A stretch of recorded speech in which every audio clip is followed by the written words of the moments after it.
Good evening. Senator Hontiveros shoots back at former presidential spokesperson Roque's statement defending his whereabouts. But during the Senate Subcommittee on Justice and Human Rights hearing on Tuesday, March 4, Hontiveros questioned Roque's whereabouts despite facing human trafficking charges.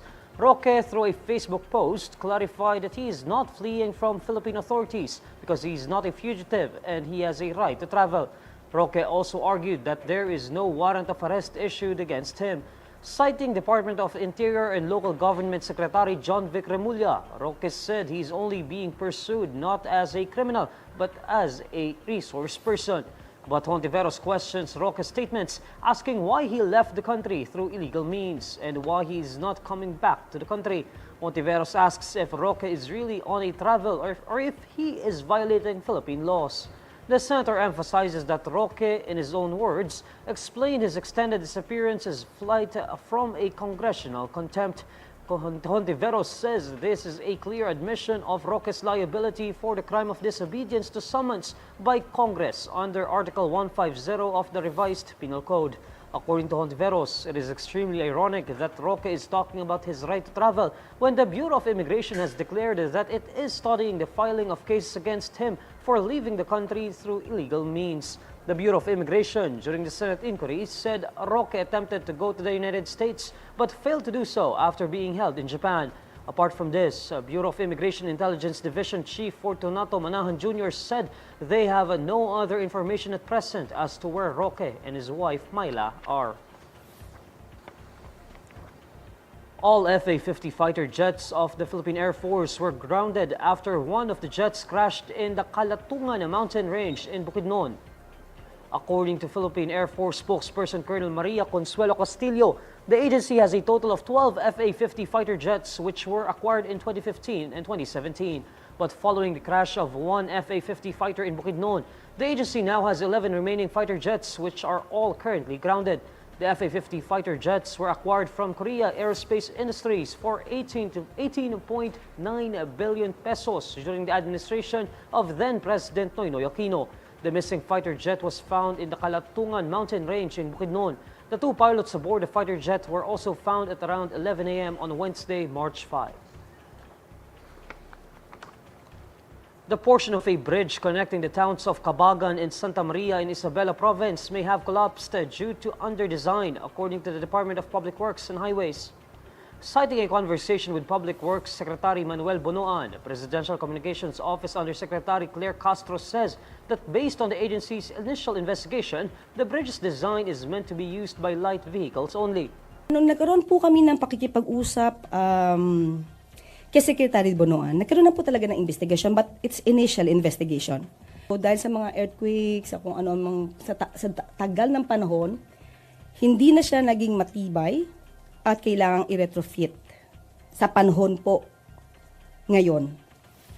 Ang nakikita po so far ay nagkaroon ng underdesign. Lumalabas din po sa investigasyon na ito po talaga ay para sa mga light vehicles ayon do sa disenyo. Castro says that while the construction of the bridge began in 2014 and the retrofitting was finished just last February 1, all of those involved in the incident will be held accountable. Isa sa mga sinasabi po ni Secretary Bonoan ay maaari po, hindi pa po to conclusion, maaari lamang po na mapanagot din yung may-ari or korporasyon na may-ari ng dump trucks. Castro also says a deeper investigation will be conducted to determine the real cause of the bridge's collapse. The DPWH Cagayan Valley previously reported that around 8 p.m. on February 27, the third span from the Cabagan side of the bridge collapsed after a dump truck loaded with boulders with a calculated approximate gross vehicle weight of around 102 tons passed. Good news awaits consumers as the prices of rice and pork are expected to drop this month, according to the Presidential Communications Office. In a palace briefing on Wednesday, March 5, PCO Undersecretary Claire Castro says the price of rice, which is currently priced at 49 pesos per kilo, will drop to 45 pesos per kilo by March 31. Castro also announces that the price of pork will likewise go down. By March 31, sa ngayon po, ang presyo ng bigas kada kilo ay pumapalo po sa 49 pesos. Pero by March 31 po ay aasahan po natin ang pagbaba nito ng 45 pesos. Pati na po ang presyo po ng baboy ay maaari po ito, maibaba din po by March 10. Sa halaga po, ito po ay sinabi in particular ni Secretary Laurel, ang parte po ng kasimat pigi ay bababa po between 350 to 360 per kilo. When asked about the reason behind the drop in prices, Castro says it is because the world prices have also reduced. Public utility vehicle drivers and conductors may soon have to pay an estimated 2,000 pesos for a mandatory comprehensive training on road safety, according to the Land Transportation Franchising and Regulatory Board. Under Memorandum Circular Number 2024-040, the LTFRB says they shall develop and institutionalize the Drivers and Conductors Academy program. This program will include the accreditation of driving schools that will conduct the training and the mandatory road safety education of drivers and conductors of PUVs.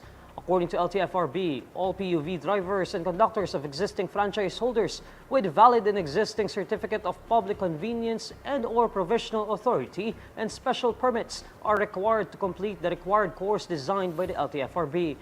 The agency adds that the enrollment fee for participants in the program is pegged at 2,000 pesos and must be completed within a minimum of 2 days, but not to exceed 8 days.